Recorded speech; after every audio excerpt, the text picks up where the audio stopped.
Bienvenue une fois de plus dans les Minutes Bibliques. Chers frères et sœurs en Christ, nous sommes aujourd'hui le mercredi 5 octobre 2022 et les textes que nous allons vous proposer sont tirés de Esther, le chapitre 2 verset 19 et le chapitre 3 verset 6, ainsi que le deuxième texte tiré du psaume 129. Le tout agrémenté du cantique Gloire à Dieu, 508, Ne crains rien, je t'aime.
Première lecture tirée de Esther chapitre 2 verset 19 et du chapitre 3 verset 6. La seconde fois qu'on assembla les jeunes filles, Mardochée était assis à la porte du roi. Mais il dédaigna de porter la main sur Mardochée seul, car on lui avait dit que quel peuple était Mardochée, et il voulait détruire le peuple de Mardochée, tous les Juifs qui se trouvaient dans tout le royaume d'Assuérus. Amen. Deuxième lecture tirée du psaume 129, Cantique des décrets. Ils m'ont assez opprimé dès ma jeunesse, qu'Israël le dise. Ils m'ont assez opprimé dès ma jeunesse, mais ils ne m'ont pas vaincu. Des laboureurs ont labouré mon dos. Ils y ont tracé de longs sillons. L'Éternel est juste. Il a coupé les cordes des méchants. Qu'ils soient confondus et qu'ils reculent, tous ceux qui haïssent Sion. Qu'ils soient comme l'herbe des toits, qui sèche avant qu'on l'arrache. Le moissonneur n'en remplit point sa main. Celui qui lie les gerbes n'en charge point son bras. Et les passants ne disent point que la bénédiction de l'Éternel soit sur vous. Nous vous bénissons au nom de l'Éternel. Amen. Bien-aimés chers auditeurs des Minutes Bibliques, bonjour et bienvenue à la dévotion matinale du mercredi 5 octobre 2022. Pour vous servir, le pasteur Henri-Joël Mendy de l'Église évangélique du Cameroun. Nous allons parler ce matin du choix de Dieu. Et le texte nous amène à parler du choix de la reine Esther.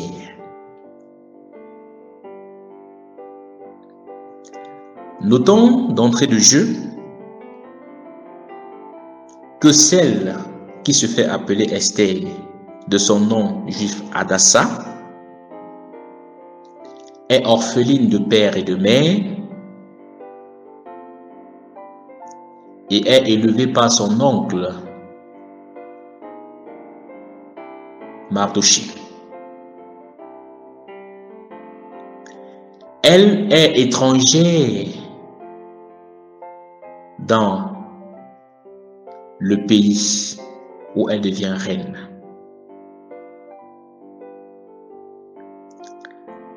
Sa condition donc d'étranger en territoire païen, d'orpheline de père et de mère,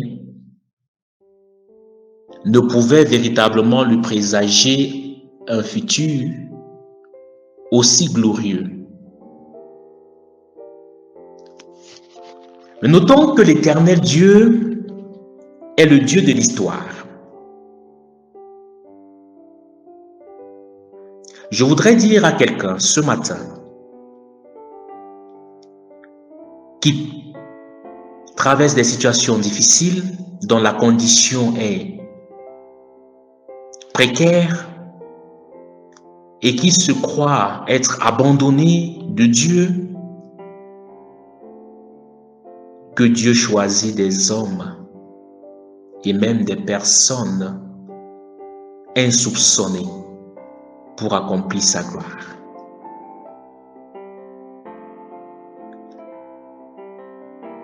Le roi Pérès avait chassé la reine Vashti et sous les conseils de ses pairs a opté, choisi une femme dans le peuple.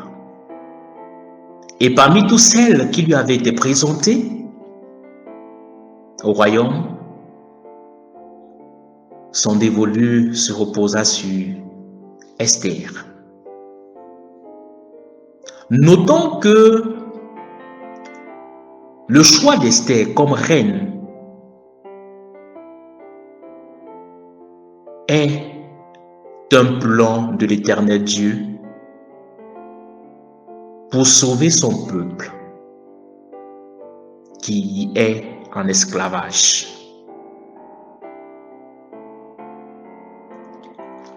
Plusieurs étaient de la tribu des tribus de renom en Israël. Plusieurs étaient des classes ou de la classe élevée en dignité, mais c'est une orpheline de père et de mère, une étrangère qui sera choisie pour être reine. Bien-aimé peuple de Dieu, nous comprenons par là que Dieu n'oublie personne. Mais avant de célébrer Esther comme reine, rentrons un peu pour étudier qu'est-ce qui pouvait militer en la faveur de cette jeune fille. Le texte nous dit qu'elle était belle de figure, d'apparence très belle. Mais nous croyons que cette beauté apparente n'était qu'un élément que Dieu a utilisé et que les raisons même du choix ou de la prédisposition d'Esther étaient tout ailleurs. Le texte nous dit qu'elle était aussi belle en termes de comportement, en ce qu'elle était soumise à son oncle Mardochée, d'une part, et de ce qu'elle était éduquée dans la crainte de l'Éternel Dieu d'autre part. Tout ce que son oncle lui a demandé de faire, elle a obéi. L'allusion faite de son oncle Mardochée, qui dénonce le complot contre le roi et son refus de se prosterner devant Aman, le chambellan du roi, montre dans quelle éducation Esther a été ou avait été moulée. Une éducation qui tient compte de la crainte de l'Éternel. Une éducation qui tient compte de la fidélité et de la recherche du bien, de l'intégrité. Bien-aimés peuple de Dieu et chers parents, l'histoire d'Esther nous amène donc à comprendre que nous devons revoir dans ce monde où la jeunesse est en perdition, a perdu tous les repères, la qualité de l'éducation que nous voulons donner ou que nous donnons à nos enfants, afin que ceux-ci puissent être choisis par l'Éternel Dieu pour accomplir de grandes œuvres.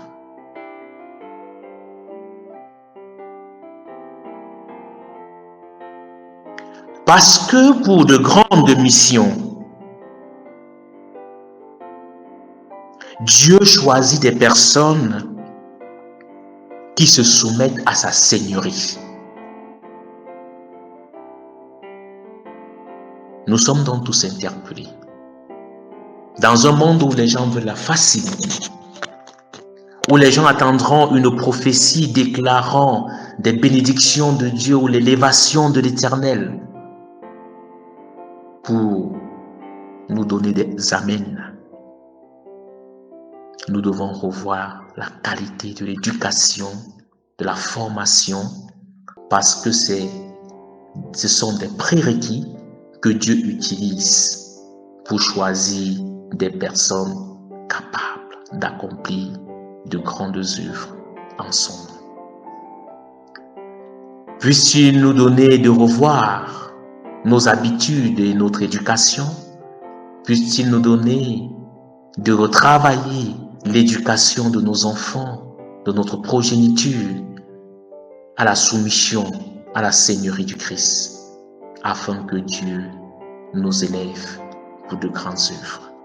Qu'il bénisse en nous sa parole. Amen.